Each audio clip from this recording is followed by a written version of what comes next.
আসসালামু আলাইকুম। মঞ্জু কিচেনে সবাইকে স্বাগতম জানাচ্ছি। আশা করি সবাই ভালো আছেন।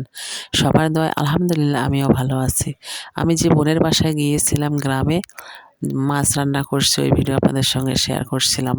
এখন গরুর মাংস রান্না করতেছি, ওই ভিডিও নিয়ে আসছি। মাংস ভালোভাবে ধুয়ে প্রেসার কুকারে দিয়ে সব মশলা দিয়ে মাংস ভালোভাবে নেড়ে চেড়ে চুলার মধ্যে বসাই দিয়ে প্রেসার কুকারে কয়টা সিজ দিয়ে নিচ্ছি। সিজ দেওয়া হয়ে গেছে। এখন বড় কড়ার মধ্যে মাংস ঢেলে নিচ্ছি, নিয়ে আলু দিয়ে দিচ্ছি প্রেসার কুকারে, একটা সিজ দিয়ে নেব। তারপরে কড়াই মাটির চুলায় বসায় ভালোভাবে মাংসটা কষাই নেব।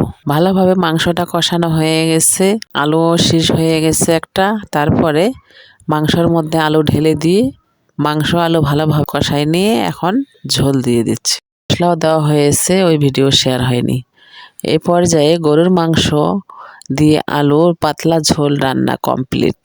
এই হচ্ছে গরুর মাংস রান্না ফাইনাল লুক। তা গরুর মাংসর কালারটা কেমন হয়েছে আপনারা কমেন্টে জানাবেন। প্রথম থেকে শেষ পর্যন্ত ভিডিও আপনাদের ভালো লাগলে লাইক কমেন্ট শেয়ার করবেন এবং আমার পেজটিতে বেশি বেশি ফলো দিয়ে আমার পাশে থাকবেন। ধন্যবাদ সবাইকে। আল্লাহ হাফেজ।